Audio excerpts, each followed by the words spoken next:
I'm Mel, And I'm Andrea. and we've been asking ourselves, WTF? Where's the fun? So, welcome to our podcast for heart-led business leaders, entrepreneurs, and CEOs ready for more.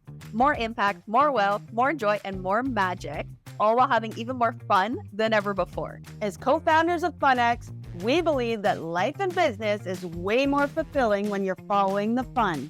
So we're flipping the script on success, giving you permission to create from a whole new paradigm where you can have a lasting impact while nurturing your well-being and having a freaking blast along the way. So join us each week for engaging solo episodes and real conversations with experts who are embodying this new paradigm of leadership, spiritual wealth, business growth, and of course, fun.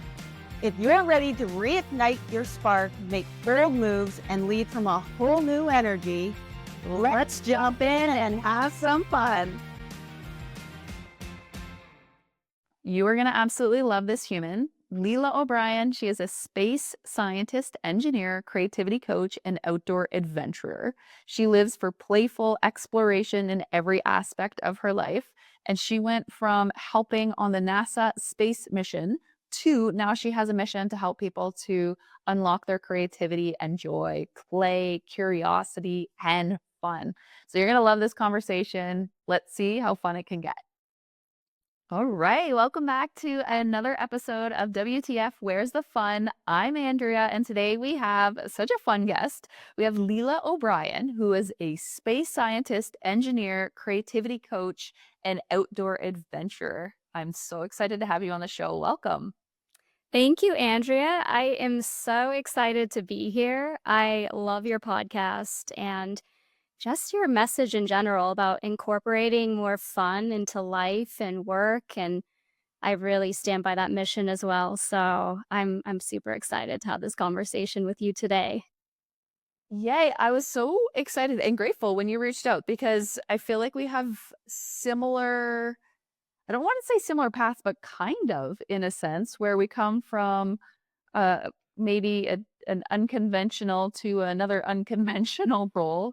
And going from space scientist engineer into creativity coach, I think a lot of people would be like, how does that happen?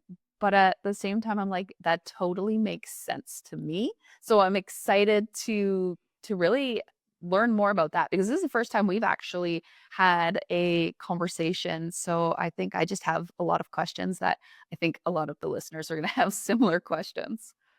So how does that even come about? Share a little bit more about what does that even mean? Like because I know for policing, people are like, oh, police detective, that's so cool. I'm like, in theory, that's cool.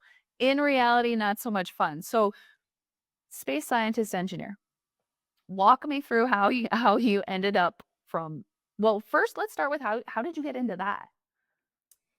Yeah, so my journey, it's a really funny, interesting story because I wasn't one of those children who knew I wanted to be a scientist or engineer. I was more of, I guess, the artistic type. I was a dancer.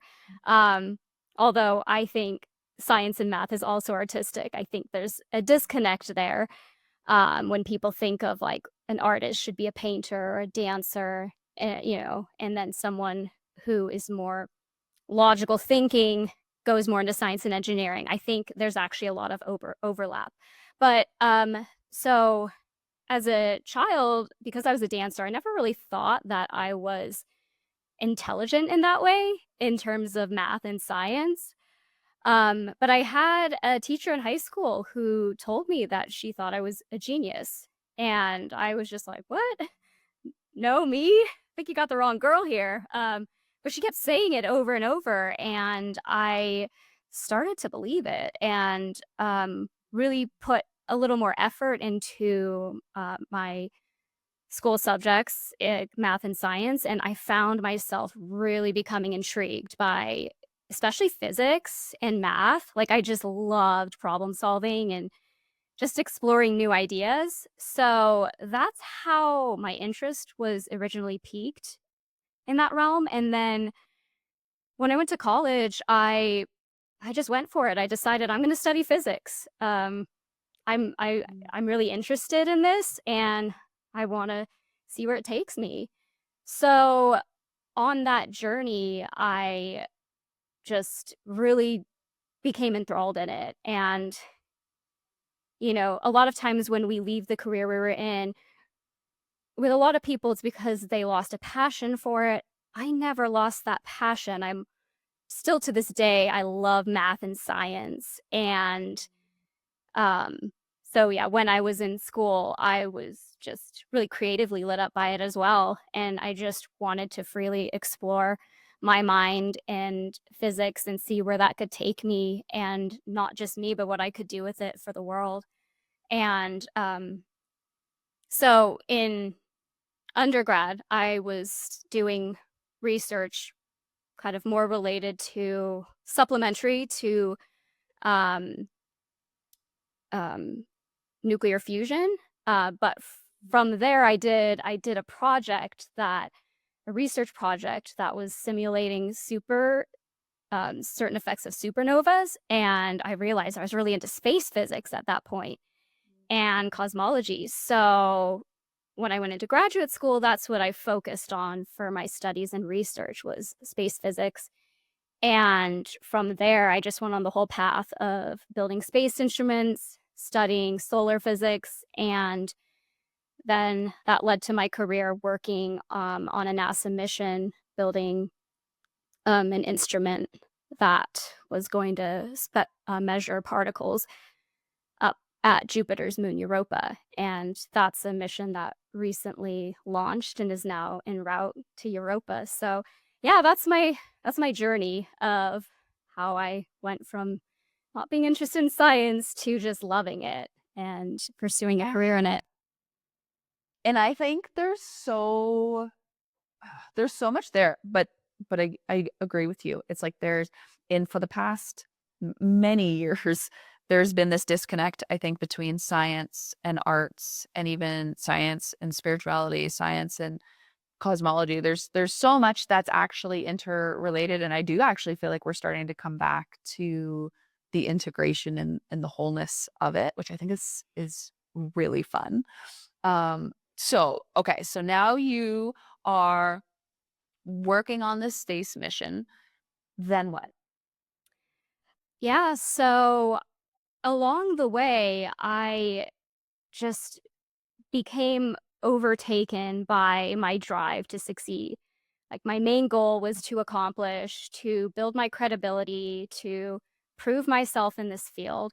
And I know I'm not alone in this, not even just in science and academia, but in a lot of different careers and fields. It's like that is the goal, that's the journey, is succeed, be the best, build up your credibility, become well known, develop a reputation.